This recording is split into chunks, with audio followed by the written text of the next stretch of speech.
이번 시간에는 상권 활성화 사업 그리고 특히 거점 공간을 잘 활용했던 그런 사례들을 여러분한테 소개해 드리고자 합니다.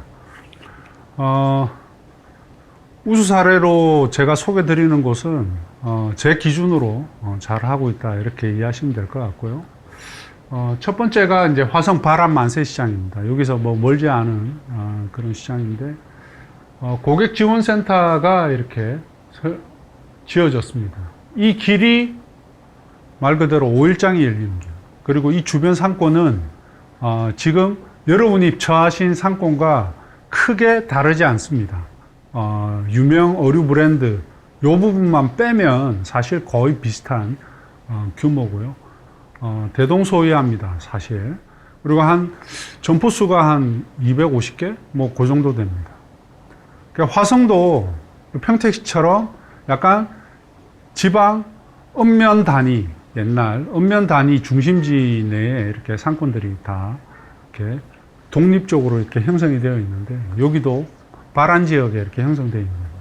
여기에 가장 큰 특징은 한동안 국내 거주민들이 주로 이용하던 상권이었는데, 인근 소규모 신도시가 개발되면서 거기에 마트가 들어오고, 대형마트가 들어오죠. 그쪽으로 다 이전합니다. 그러니까 이 지역의 어떻게 변화가 되냐면, 주변에 있는 외국인 근로자들의 소위 말하는 집합장소가 됩니다. 네. 그러니까 화성은 주변에 중소공장들이 많죠. 그러니까 중소공장들에 근로하시는 외국인 근로자. 여기에 7개국 외국인 근로자가 집결하는 장입니다. 그러니까 그런 상권으로 완전히 변화가 됐고요. 상인들이 초기에는 어떻게 했을까요? 자기 파는 업종하고 맞지 않기 때문에 반대를 많이 했겠죠. 근데 그 물결은 사실 막지를 못합니다. 막기도 힘들고. 네. 그래서 고객이 변하면 상인들도 빨리 변하셔야 돼요. 그래서 여기는 오히려 외국인 근로자들이 최대한 많이 모일 수 있도록 마케팅 전략을 완전히 바꿉니다. 네. 그래서 그들한테 최적화된 상권으로 바꿉니다. 실제적으로. 네. 그래서 물론 국내인들도 옵니다. 네. 5일장이 열리기 때문에 그때는 또 국내인들도 특히 연세 드신 분들이 아마 찾아오시는데, 대부분은 외국인 근로자, 7개국 외국인 근로자의 거점 상권이 이렇게 이해하시면 될 것 같고요. 거기에 고객 지원 센터를 만들고, 이 공간에 1층에 주차장인데 이걸 엄청 높였어요. 그래서 여기가 장날 때에는 소위 말하는 공연장이 됩니다. 주말에 공연장이 됩니다. 그래서 주차를 못 되게 하고 이쪽에다가 공연장처럼 실질적으로 활용하고요. 이 공연들은 대부분 외국인 근로자들이 직접 행사하는 공연들입니다. 그러니까 자기들이 발표하고 막 공연합니다. 자기들끼리 춤추고. 네. 왜? 자기들이 뭔가 회포할 때가 필요한 거죠. 네. 그러니까 그런 공간을 상권에서 제공해 주는 거죠. 그러니까 좋아합니다. 당연히 좋아하겠죠. 네. 그러니까 위에는 지금 강의실, 교육장들이 있습니다. 이런 교육장들을 마련해 놓고 상인들이 직접 운영하지는 않습니다. 네. 왜냐하면 돈이 없잖아요, 상인들은. 그래서 시의 프로그램들을 다 유치합니다. 네. 그래서 외국인 근로자 지원하는 프로그램들이 있으면 그 부분에서 그걸 다 유치하고, 이런 공간에서 강의들을 하게 되는 거죠. 한글을 가르친다든지, 우리나라 생활에 필요한 일반 상식을 가르친다든지, 여러 가지들을 가르쳐 드리는 거죠. 그러니까 그런 교육들을 해드린다는 거. 그리고 2층에 카페입니다. 카페가 상인회가 직접 운영하고 수익 활동을 합니다. 근데 이 카페 안에 다양한 프로그램들이, 그리고 전시도 하고 공연도 합니다. 네. 자, 이런 부분들이 상인들 조직 내에서 수익 활동들을 실제로 하고 있고, 이 수익으로 이 건물을 유지 관리하고 있다는, 그러니까 이 점을 말씀을 드리고요.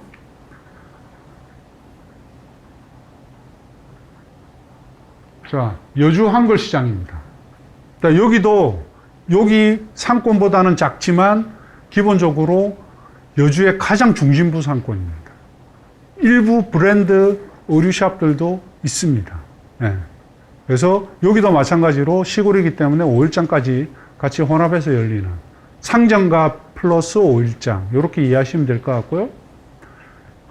대신에 여기에 주변 지역 주민들이 원하는 시설이 없었어요.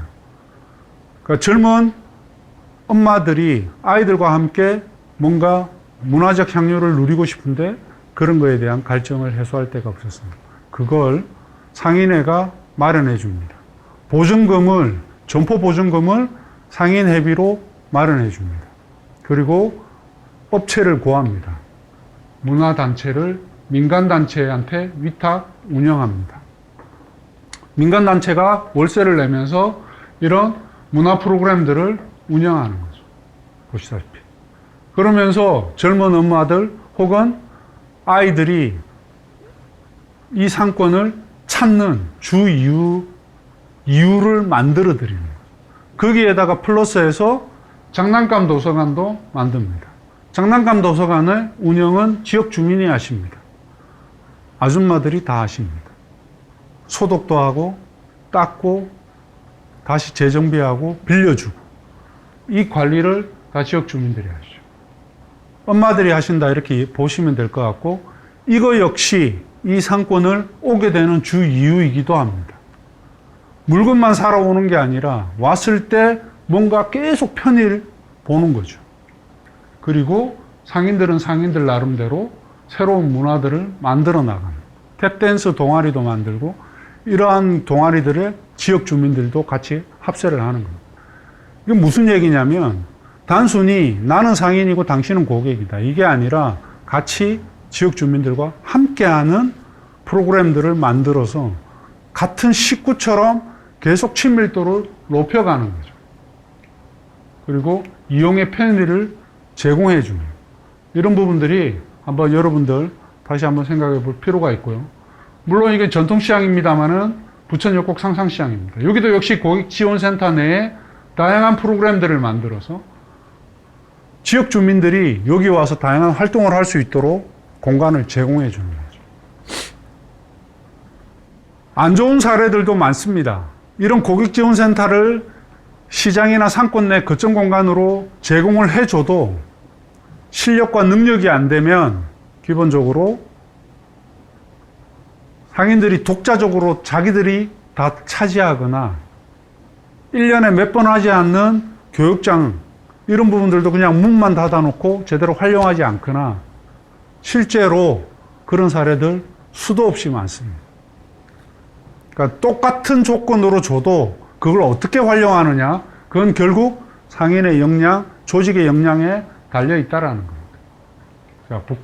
역곡 상상시장이고 여기도 장난감 도서관이 있고 도서관도 있고 카페도 있고 방송국까지 다 있습니다. 이걸 다 지역 주민들이 운영하고 다 하시는 거죠. 자, 이건 성남의 사례입니다. 성남의 사례로 상인들의 의식혁신을 가장 넘버원으로 봤습니다. 이게 되지 않으면 사실상 실질적인 효과가 없고 고객의 지갑을 여는 방법을 알아야만 그리고 실천해야만 여러분의 가게의 매출이 올라간다는 점, 이 점을 강조했고요. 상인들 레벨도 저희가 일반 상인, 지식 상인, 모범 상인, 명품 상인 이런 식으로 레벨을 나눴고요. 이 레벨의 기준은 얼마나 많은 교육을 받으셨냐, 다양한 교육을 받으셨냐, 교육 시수가 결국에는 이 레벨의 차이였어요. 이 레벨에 따라 기본적으로 지원 프로그램을 다 달리했고요. 실질적으로 그게 상당 부분 효과를 봤었습니다. 제일 중요한 건 스마트, 공부하고 실천하는 상인입니다. 자기 스스로 공부하지 않으면요, 실질적으로 아무런 효과가 없습니다. 절대 진리입니다. 그 다음에 스트롱, 강한 상인 조직과 리더자의 육성입니다. 그 다음이 스페셜입니다. 특별함이 있는 점포와 상권을 육성하는 겁니다. 근데 앞에 두 개가 잘 확립이 안 되면요, 스페셜이 잘 안 나옵니다. 그러니까 인위적 특별함을 제공해 주기 위해서 제가 가장 쉽게 일반적으로 하는 방법이 다 환경 개선입니다. 그래서 야간 경관 조명, 조형물. 아마 제일 좋아하시고 제일 쉽게 하는 방법입니다. 뭔가 특별한 걸 만들려고 인위적으로 하시다 보면 대부분 그런 것들을 다 집어넣게 됩니다. 근데 죄송합니다만은 반짝 효과 3개월도 안 가요. 1년 365일 그걸 계속 본다고 생각해 보십시오. 그 효과는 3개월도 채 안 가요. 제가 말씀드렸지 않습니까? 결국 파는 물건 똑같고 상인 똑같고 상인이 제공하는 서비스가 똑같은데 아무리 옆에 치장을 해도 결국에는 핵심은 달라지지 않았다는 거예요. 그래서 성남은 휴먼에어의 모든 방점이 찍혀 있습니다. 성남은 40시간이 기본 이수 시간입니다. 40시간이 안 되면 사업을 신청 자체 자격이 아예 없습니다. 지금 2018년까지 제가 2,500명을 교육을 시켰고요. 지금은 아마 3,000명이 넘어갔을 거예요. 이게 성남의 힘이고 어떻게 보면 다양한 교육 프로그램은 다 무료로 제공을 했고 이 프로그램에서 상인들의 참여, 실질적으로 엄청난 참여들을 진행해 왔다라는 거예요. 여기도 종합시장 상권입니다. 청소년 애들이 많이 모이고 청년 애들이 많이 모이는 거예요. 근데 여기에 정말 작은 짜투리 공간도 없었습니다. 그러니까 모여서 뭔가 활동을 해야 되는데 활동 공간이 없다라는 거예요. 여기도 상업지역이고 공간 확보가 너무나 어려웠습니다. 그래서 저희가 아이디어를 내서 인도와 차도, 인도 차도입니다. 그래서 이 가운데 있는 쇳길 차도를 레벨을 올려버렸습니다. 그래서 차도는 차도대로 활용을 하고 인도와 인도 사이의 차도의 레벨을 맞췄습니다.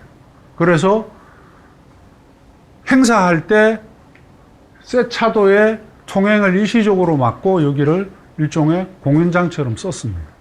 방법이 없죠. 여기는 조그마한 공원도 없었으니까. 여기에 활동의 주 프로그램은 청소년 재단에서 합니다. 여기도 마찬가지겠죠. 청년들이든 청소년들이든 뭔가 와서 활동을 할 수 있도록 운영하는 프로그램은 평택시 다른 부서에서 분명히 진행하고 있는 게 많을 겁니다. 문화재단이든 어떤 기관이든 간에. 그런 것들을 적극적으로 유치하셔야 되는 거죠. 그래서 여기에 프로그램들을 댄스 동아리, 경연대회든 다양한 활동들을 합니다. 그죠? 자, 이런 활동들을 하고 여기까지는 일반적으로 상인들이 잘 하십니다. 근데 그 다음을 못 하세요. 돈을 못 법니다. 행사는 주최하고 행사는 열었는데 그들의 지갑을 열 생각을 안 하시는 거예요. 관계 맺기를 안 하십니다. 그냥 열심히 해 끝납니다. 그게 낮은 수준의 상인 조직이죠. 이들의 행사할 때 상인들은 뭐 해야 될까요? 이 부분이 되게 중요한 부분이고요. 사실 여러분한테 숙제를 드립니다. 결국에는 여기에서 상인들의 역할 분명히 하셔야 됩니다. 여기도 아마 다양한 상권의 문화 프로그램이든 마케팅 프로그램 진행될 겁니다. 진행하실 겁니다. 해 오셨을 겁니다. 그랬을 때 여러분들은 뭘 하셨냐 이거죠. 거기에 운집한 사람들을 여러분 가게에 끌고 들어가는 그 활동들을 뭘 하셨냐 이거죠. 그리고 그들의 지갑을 여는 활동은 뭐가 있었냐 이거죠. 잘 한번 생각해 보시기 바랍니다. 제가 답을 안 드리겠습니다. 여러분한테 여러분 상권은 얼마나 사랑하고 있는지를 한번 여쭤보고 싶습니다. 아까 저번 강의 시간에 지역 주민이 이 평택 역앞 상권을, 신평 상권을 버렸다. 그러면 사실 회복할 방법이 없습니다. 회복하더라도 오랜 시간이 걸리겠죠. 근데 여러분 스스로가 이 동네 상권을 버렸다. 그러면 자포자기한 거죠. 예. 그러면 더더욱이나 방법이 없는 거예요. 여러분이 이 동네 상권을 사랑하신다 그러면 이 동네 청소부터 시작하시기를 권장드립니다.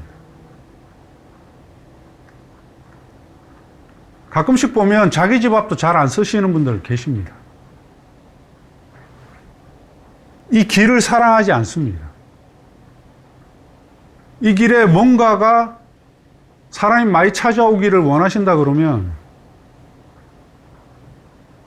자기 집 앞부터 한번 살펴보시기를 부탁드리겠습니다. 저는 성남에 있을 때 상인들의 가장 크게 첫 번째 할 일, 자기 주변을 청소한다. 그리고 지역을 위해서 청소하는 거죠. 자기 앞도 청소하지만 옆도 청소하고 왼쪽도 청소하고 오른쪽도 청소하고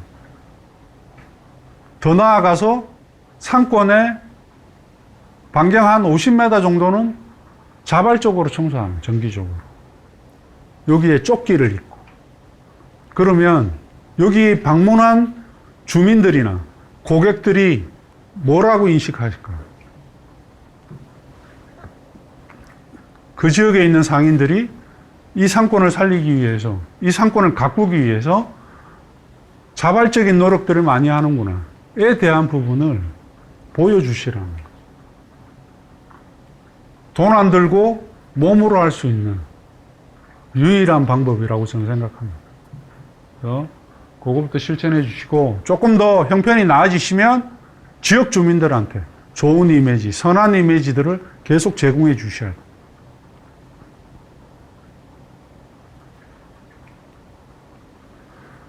자, 마지막으로 여러분들의 활동 앞으로 어떤 방향으로 해야 될지 여러분한테 간단하게 말씀드리고 제 강의를 마칠까 합니다.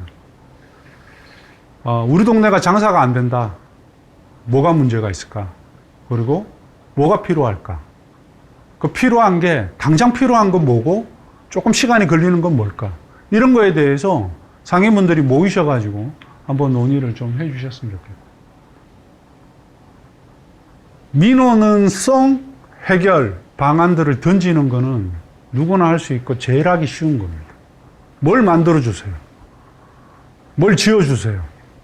뭘 바꿔주세요. 정말 하기 쉬운 거죠. 그죠? 상인들이 안 하실 거잖아요. 본인이 안 하실 거를 얘기하는 거는 제일 쉬운 겁니다. 그러면 상권이 변화되기 위해서 우리 작은 조직이지만, 우리 단체지만, 우리가 할 일은 뭐지? 한번 고민해 보시라는 거예요. 쉬운 것 같지만 쉽지 않습니다. 그 다음에 우리 지역을 방문하는 고객을 어떻게 나눌 수 있지? 주로 어떤 고객들이 많지? 그 고객들이 뭘 원하지? 뭐가 더 있으면 더 찾아올까? 바로 인근한 상권과 뭘 다르게 할까? 그걸 고민해 보셔요. 누가 만들어주지 않습니다. 여러분들이 만드셔야 되는 거예요. 그리고 아까 말씀드렸던 필요한 게 뭘까? 그리고 나는 이 지역에 장사하면서 영업하면서 주변 상인들과 얼마나 소통하고 있을까? 당장 아는 사람이 몇 명이나 있을까? 이 상인 조직에 필요한가? 왜 필요하지? 왜 우리가 같이 해야지? 다 사장인데? 그냥 혼자서 하면 되지? 같이 해야 될 이유가 뭐지? 에 대한 필요성, 뭐 이런 부분들을 한번 스터디 해보고 이야기도 해보고 그런 부분들 꼭 필요하고요. 결론적으로 상권이 활성화되려면 조직 결성은 저는 필수라고 봅니다. 그리고 조직력 강화가 최우선 과제입니다. 여기서 말하는 조직은 법적으로 지원 가능한 조직을 이야기합니다. 여러분 친목단체를 말씀드리는 게 아닙니다. 그래서 평택시의 행정 지원을 받으셔서 전통시장이 되시건 상점가가 되시든 아니면 골목형 상점가가 되시든 아니면 이 지역 전체 상권을 다 통합하는 상권 활성화 구역이 되시든 법적으로 지원 가능한 그러한 상인 조직을 무조건 만드셔야 됩니다. 만드셔야 되는 주 이유는 이 사업을 종료 이후에 여러분이 지속적으로 지원받을 수 있는 채널과 그리고 지원받을 수 있는 그릇을 유지할 수 있기 때문입니다. 그래서 조직 결성, 상인 교육, 지속적인 참여를 하셔야 돼요. 그 다음에 조직도 강화하시고 그리고 조직 활동을 하셔야 됩니다. 그리고 계속 이 과정을 계속 반복하셔야 돼요. 그리고 자생력, 어느 정도 성장하면 자생력 확보도 하시고 수익 활동도 하시고 그래서 상인 개개인이나 상인 조직의 역량 강화가 최우선 과정입니다. 자생입니다. 자생력을 가져야 성장할 수가 있습니다. 자생력을 가지지 않고 어떻게 해보려고 하면 대부분 기생하게 됩니다. 불편한 관계가 되는 거죠. 내가 매일 밥값을 냅니다. 친구를 만나는데. 어느 순간 불편해지는 거죠. 그죠? 네. 그리고 상인 조직 내에 상인들 간의 상생관계가 형성이 돼요. 대부분 상인들은 동종업종끼리 서로 반목하고 경쟁업체로만 생각합니다. 근데 이게 집단으로 모여 있을 때는 또 집단의 상호 시너지 효과가 분명히 발생합니다. 그리고 업종과 업종 간에도 시너지 효과가 발생을 하게 되어 있습니다. 그렇기 때문에 상호 간 내부 상생 분명히 마련하셔야 되고요. 결속력이 좋으면 이 관계도 좋아집니다. 그리고 하나의 조직이 다른 조직과 외부적 상생을 또 가져가요. 조직의 파워가 그리고 힘이 커지면 기본적으로 외부와 관계 맺기가 쉽습니다. 그리고 관계 맺고자 하는 자들도 많이 모이게 됩니다. 구심력이 작동한다라는 것. 그리고 여러분들이 조직을 만들어서 이야기하는 그 조직의 말은 기본적으로 빅마우스가 큰 영향력을 행사한다는 것. 그렇기 때문에 앞으로 사실 이런 부분들이 여러분한테 주어진 과제고 이러한 기반 위에 사실 재생이 장소적 재생이 이루어진다. 그러니까 이런 측면을 최대한 잘 인지하시고 하나하나 이렇게 첫 발부터 잘 추진하시기를 기원드리면서 평택시 신평상권의 발전을 기원하겠습니다. 감사합니다.